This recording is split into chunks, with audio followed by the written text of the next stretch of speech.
Assalamualaikum warahmatullahi wabarakatuh. Semangat pagi, salam sejahtera untuk kita semua.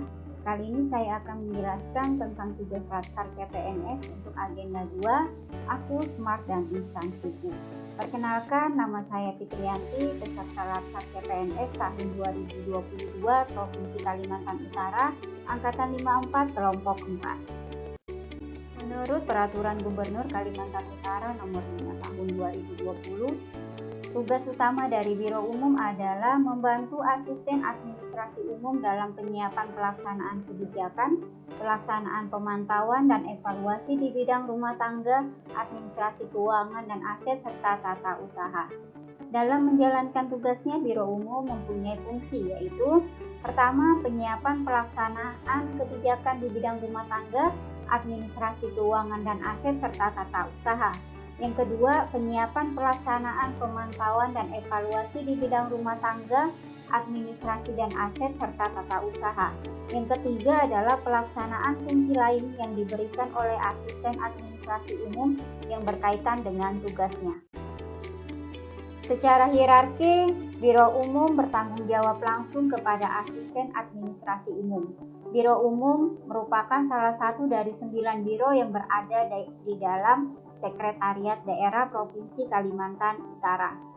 Biro Umum terbagi menjadi 3 bagian, yaitu bagian rumah tangga, bagian administrasi keuangan dan aset, serta bagian tata usaha. Bagian tata usaha sendiri terbagi menjadi subbagian persuratan dan arsip, serta subbagian tata usaha pimpinan dan staf ahli. Jabatan penyusun program anggaran dan pelaporan yang berada pada bagian subbagian tata usaha pimpinan dan staf ahli. Tugas utama dari penyusun program anggaran dan pelaporan adalah melakukan kegiatan penerimaan, pengumpulan, pengklasifikasian, dan penelaan data penyusunan program anggaran dan pelaporan di bidang program anggaran dan pelaporan sesuai prosedur dan ketentuan yang berlaku dalam rangka mendukung kelancaran tugas lingkungan unit kerja berdasarkan pedoman yang ada untuk kelancaran tugas.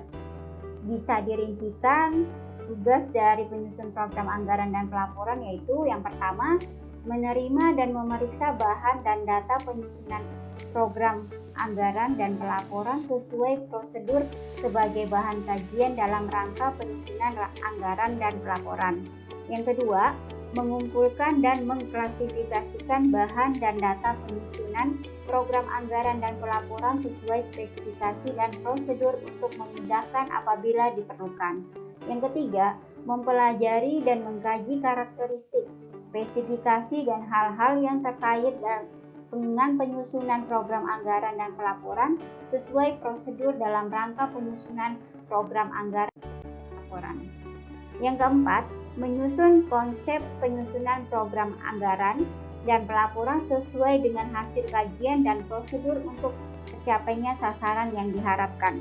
Yang kelima, mendiskusikan konsep penyusunan program anggaran dan pelaporan dengan pejabat yang berwenang dan terkait sesuai prosedur untuk kesempurnaan penyusunan program anggaran dan pelaporan.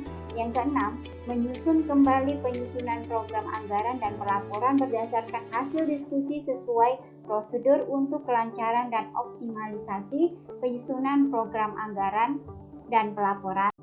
Yang ketujuh, mengevaluasi proses penyusunan program anggaran dan pelaporan sesuai prosedur sebagai bahan perbaikan dan kesempurnaan tercapainya sasaran.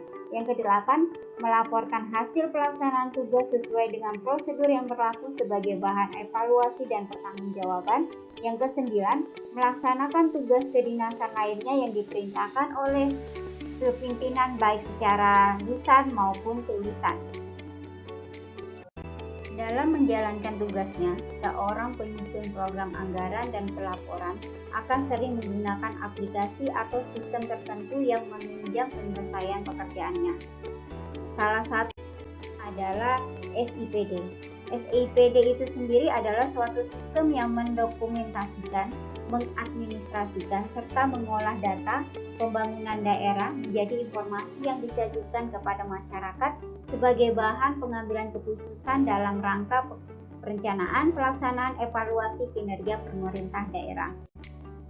Manfaat dari SIPD itu sendiri adalah meningkatkan efisiensi dalam proses perencanaan dan pelaksanaan pemerintah daerah. Yang kedua, mendorong kolaborasi dan keterlibatan semua pihak dalam proses perencanaan.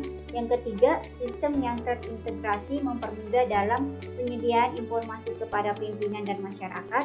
Yang keempat, SIPD akan terintegrasi dengan sistem pengadaan barang dan jasa LKPP. Sebagai seorang Smart ASN, diharapkan mampu untuk memaksimalkan penggunaan aplikasi atau sistem-sistem yang menunjang pekerjaan agar tujuan yang diharapkan dapat tercapai dan bermanfaat bagi masyarakat. Banyak cara yang dapat dilakukan seperti mengikuti pelatihan, menonton video yang terkait pekerjaan, dan melakukan diskusi langsung kepada senior atau orang-orang yang ahli dalam bidang perencanaan dan anggaran. Selain itu, sebagai Smart ASN juga harus bisa menjaga kerahasiaan data yang berkaitan dengan pekerjaan yang dia kerjakan. Demikian yang dapat saya sampaikan. Terima kasih.